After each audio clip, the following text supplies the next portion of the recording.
One of the things we get asked the most about our identical twins is how to tell them apart. It's not hard. They were born different colours. Theodora's very red and Augusta is very yellow. But yes, they are identical. And they did indeed split from one embryo. Hello everyone, welcome back to the channel. For those who are new here, hi, I'm Jessica. My lovely wife Claudia and I have just had some beautiful twins who are now 2 months old, which is rather shocking. They were born prematurely though, so it doesn't really feel like they're 2 months old. They've just started behaving like 2-week-old, 3-week-old babies. But today I wanted to share something that's really close to my heart. The girls were born at 33 weeks after facing twin-to-twin transfusion syndrome, which is a very hard thing to say. TTTS, twin-to-twin transfusion syndrome. We made a video about it, which you can also find on my channel. And then after birth, we also found out that they have a rare complication called TAPS, which stands for something.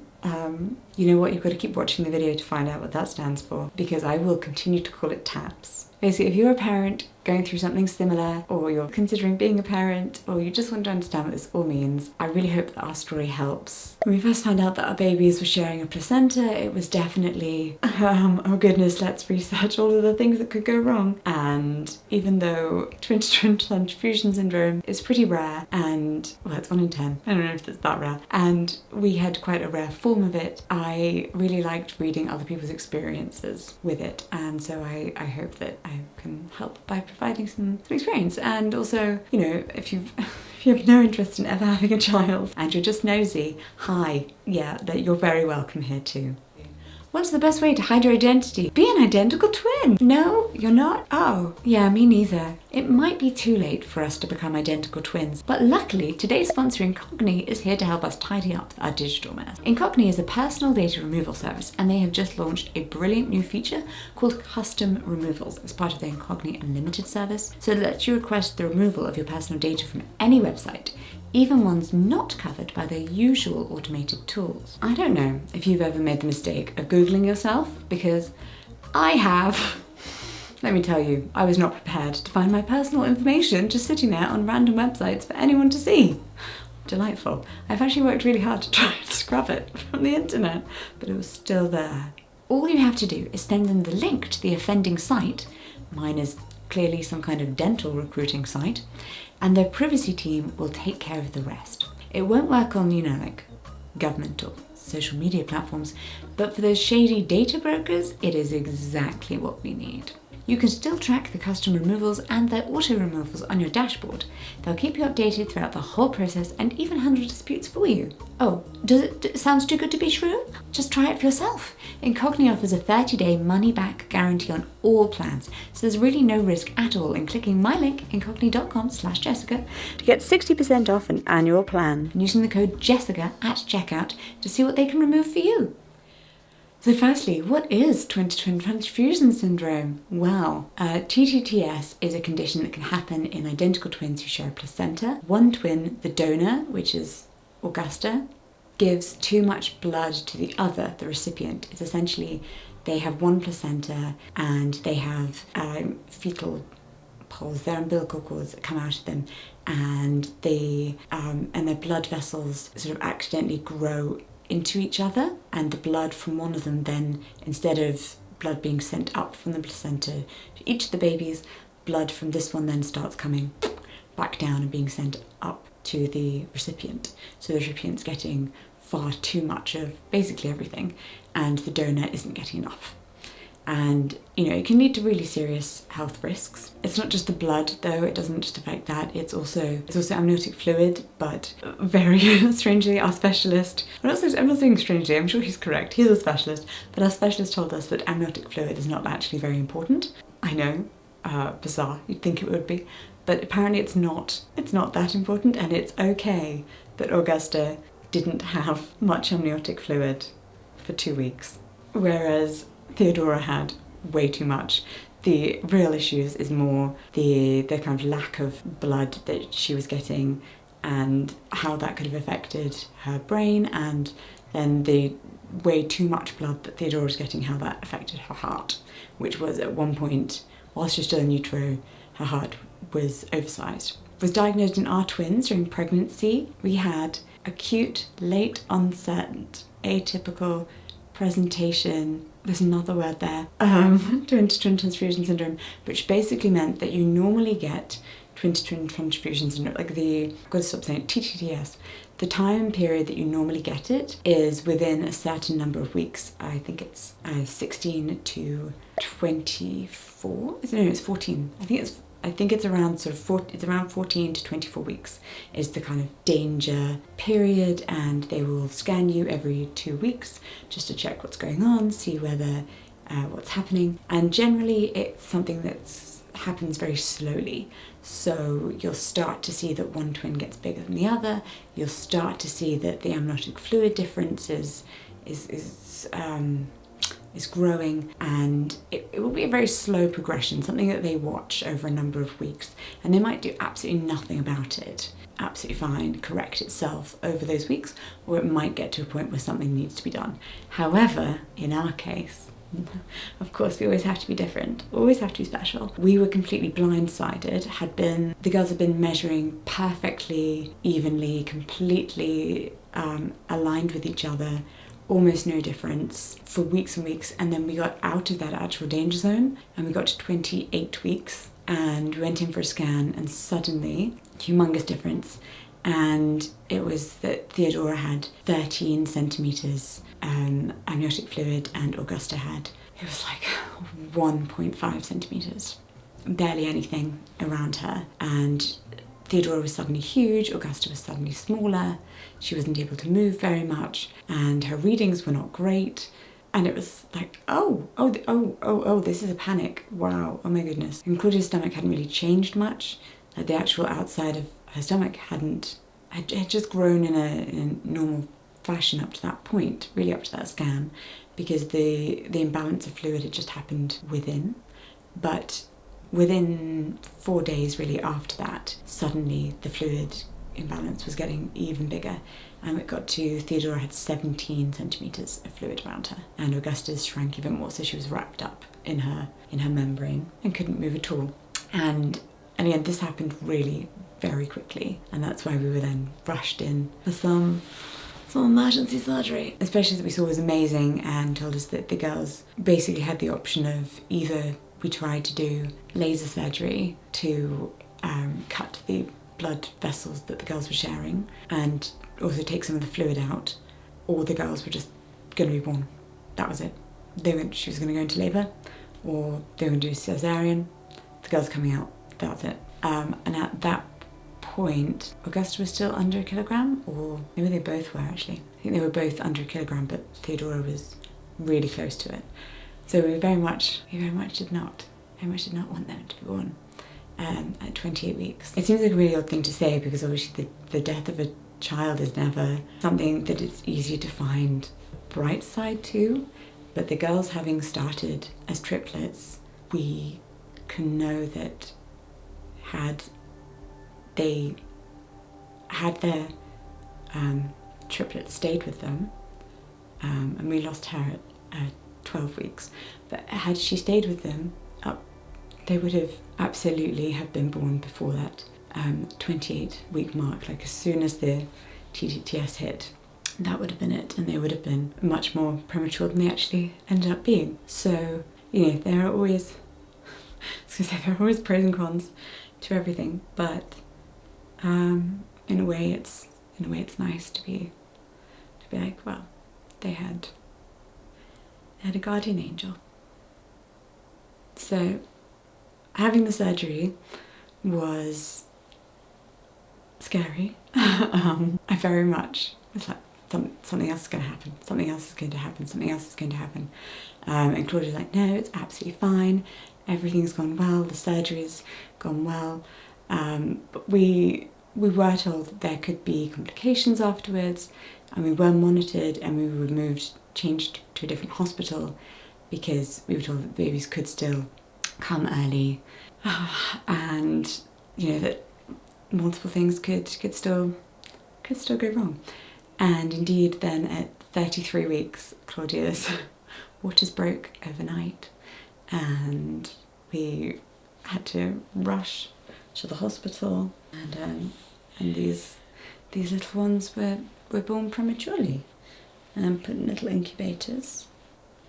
and they stayed in hospital for 3 weeks before they got to come home, but they did very, very impressively.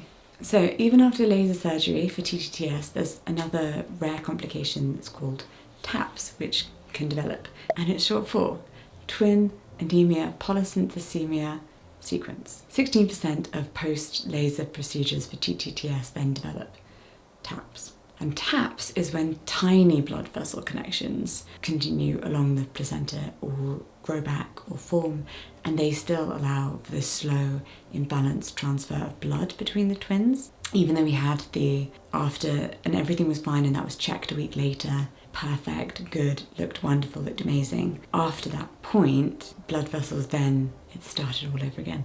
But fortunately, we were further along. By the time that really reached a problematic stage, the girls were 33 weeks and they could just come out. Also by that point, they'd had 3 rounds of steroids.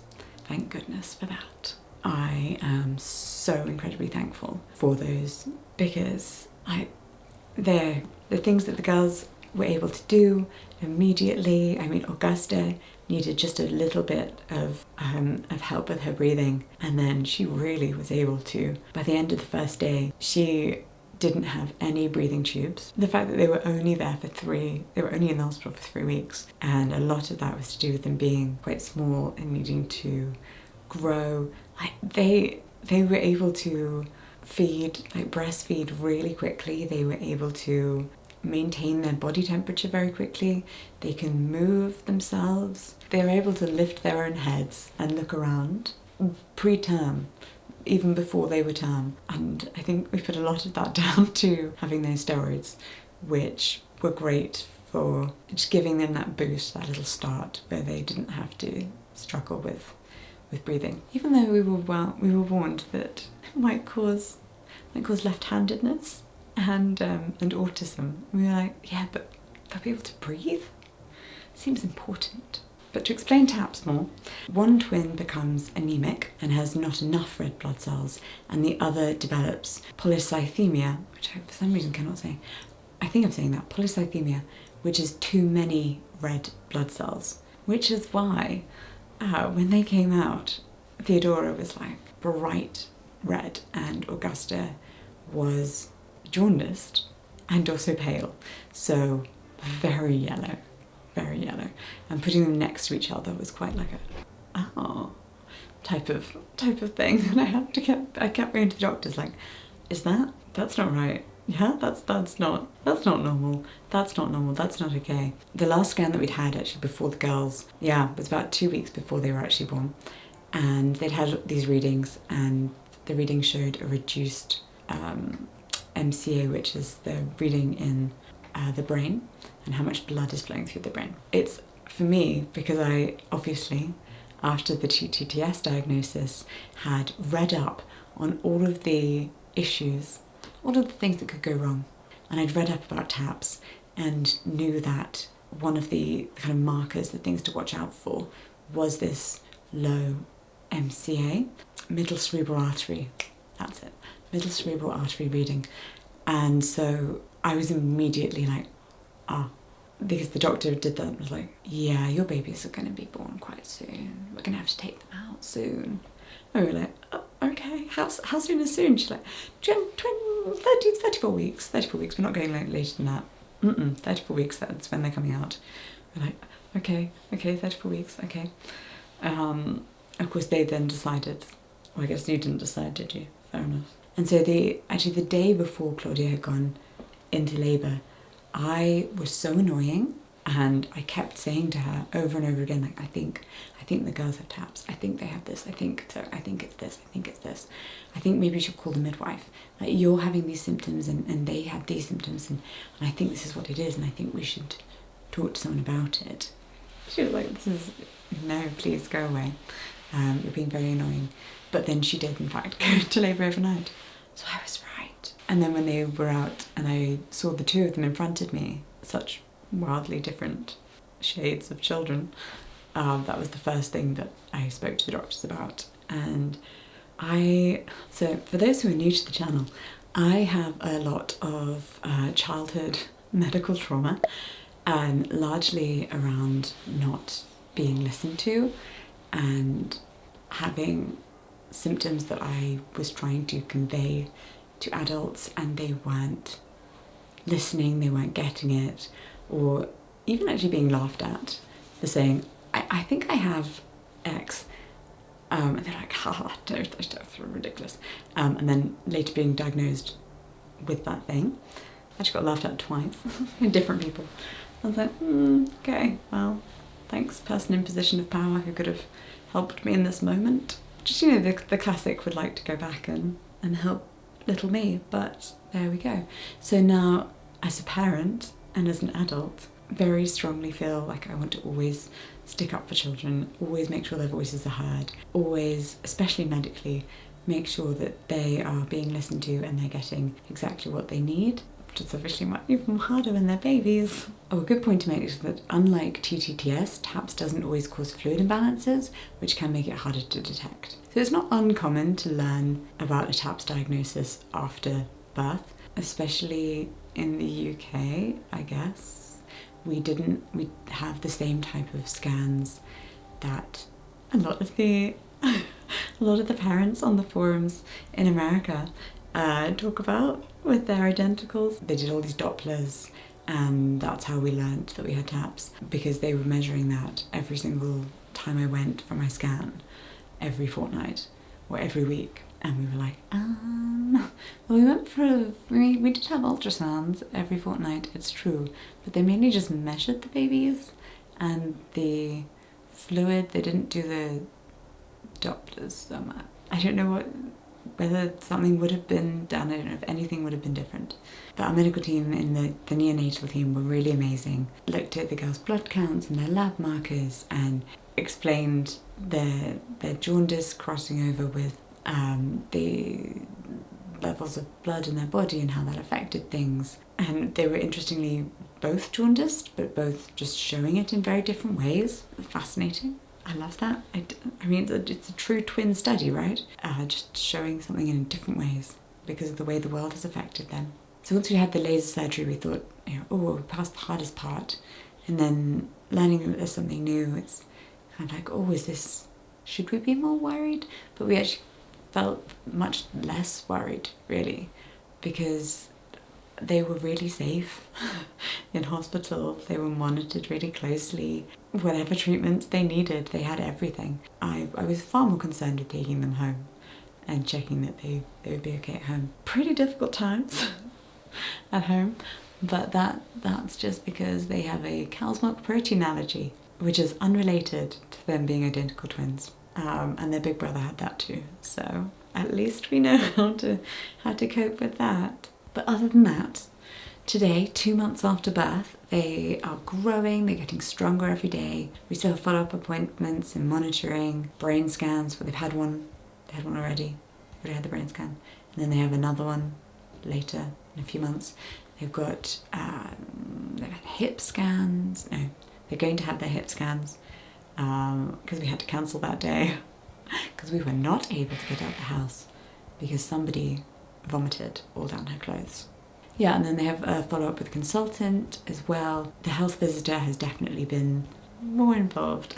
I don't think we get enough postnatal care in the UK. I don't think it's brilliant. I don't think it's great. I think that we're not really very served. People who give birth in the UK do not have enough assistance, but we have at least had more than we had the first time. So that's nice. That's good. So interestingly, the girls have now leveled out a bit more, and their skin tones are much more similar. Definitely Theodora can get red very quickly. So if she is hot, if she's feeling a bit angry, the kind of red that you would expect a baby to get after 10 full minutes of screaming, she will get that red if she does like a sneeze. In calmer moments, she's her normal skin tone that we assume is her normal skin tone, but slightly pinky. And Augusta is now, she now has a bit of pink, whereas she didn't have any really before. She now has little pink cheeks, which is very cute. But yeah, when they're both asleep, they are now the same colour. Going into the future though, and probably one of the hardest parts of this whole journey, this whole pregnancy, is that even after the babies are born, the story doesn't really end. Both TTTS and TAPS can have long-term effects on development, depending on how early in the pregnancy and how it was treated. So you've got the prematurity related risks, right? Babies with TTTS or TAPS are often born prematurely, and that can affect brain development, lung function, and motor skill. Ours was born at 33 weeks, which is fairly early, but it's not early enough to qualify for like prematurity services. Apparently 32 weeks is the cutoff there. So we are just, with our GP and the health visitor, being careful and watchful, extra watchful for developmental milestones like head control, feeding, and vision. And then there are neurological and developmental concerns. So in more severe cases, especially if brain injury has occurred due to lack of oxygen, the blood imbalance, or kind of extreme anemia or polycythemia, children can experience developmental delays, speech or motor delays, learning difficulties, or cerebral palsy, which is in much, I think, rarer and more severe cases. So spontaneous TAPS is where TAPS occurs without TTTS or without having had the surgery for TTTS. Donor babies are more likely to be deaf, and convenient since our kids are learning sign language anyway. And then for babies affected by TAPS, anemia or polycythemia can actually stress their brain and organs, which is why like early detection and monitoring are really critical, and the girls get all their scans and so on. And I mentioned that Theodora's heart was enlarged while she was in utero, and that's now been checked and has all gone back to normal and is the appropriate size now. When it comes to more like brain and development things, it's an unknown. It's much more of the like, we just wait and see. Early detection and monitoring are really critical. And yeah, both of ours had their eyes and ears checked in the NICU. They had some wonderful, adorable little headgear that they had to wear. And we are following up very regularly, kind of to make sure nothing is missed. Believe me, I will be hounding them. Like, yeah, I know that you did a hearing test 6 months ago, but this is now, so let's do another one. Also, I will need the various types of hearing test. Don't just play some beeps at her and see if she moves. When it comes to behavioural and cognitive development, there are some studies which suggest children who had TTTS or TAPS may score slightly lower in areas like processing speed or executive function, but outcomes vary really widely, and every baby is different. Some go on to hit all of their milestones on time, and others just need a little more support, and it's okay either way. We love you, no matter what. We love you whoever you are. I think the most important thing that we have learned is really that early intervention works. Annoying people works. Like knocking on people's doors, being like, excuse me, can you? Regular checkups, get therapy of any kind if needed, and just lots of love and attention can make a really huge difference. And we're learning to take it one day at a time. If you're watching this because you're a parent going through TTTS or TAPS, I want you to know that you're not alone. These conditions are rare, but with the right medical support and medical intervention, there is hope. So trust your instincts, ask questions. No question is too stupid. Why are my babies different colours is a perfectly fine thing to ask, especially if it then helps you help them and get them the help that they need. And of course, remember to always take care of yourself. Thank you so much for watching. Thank you everyone who has been really supporting me through my maternity leave and through making videos and just generally supporting the channel. Sharing the videos helps, liking the videos, commenting on the videos, watching old videos. That's a great way. It's a great way to support me in my maternity time. Thanks, just leave them on autoplay. Also, of course, a big thank you to Incogni for sponsoring this video. Just clicking on sponsor links makes a really big difference in supporting the channel, and Incogni has been supporting my work for years.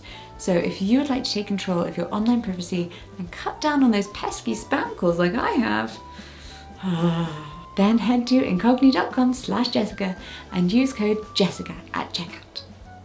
If you're new here, please do subscribe, and if you haven't already, consider joining the Kellgren-Fozard Club, which is a lovely membership club that we have here on YouTube. I had to call everyone my clubbies. You get access to a monthly behind the scenes video where you get to see things that no one else sees. You also get my lovely little face after your name as you move through my channel. Your comments will rise to the top, and you get shout outs at the end of regular videos and special birthday month shout outs too. Again, thank you so much for watching, and I'll see you in my next video. Bye bye.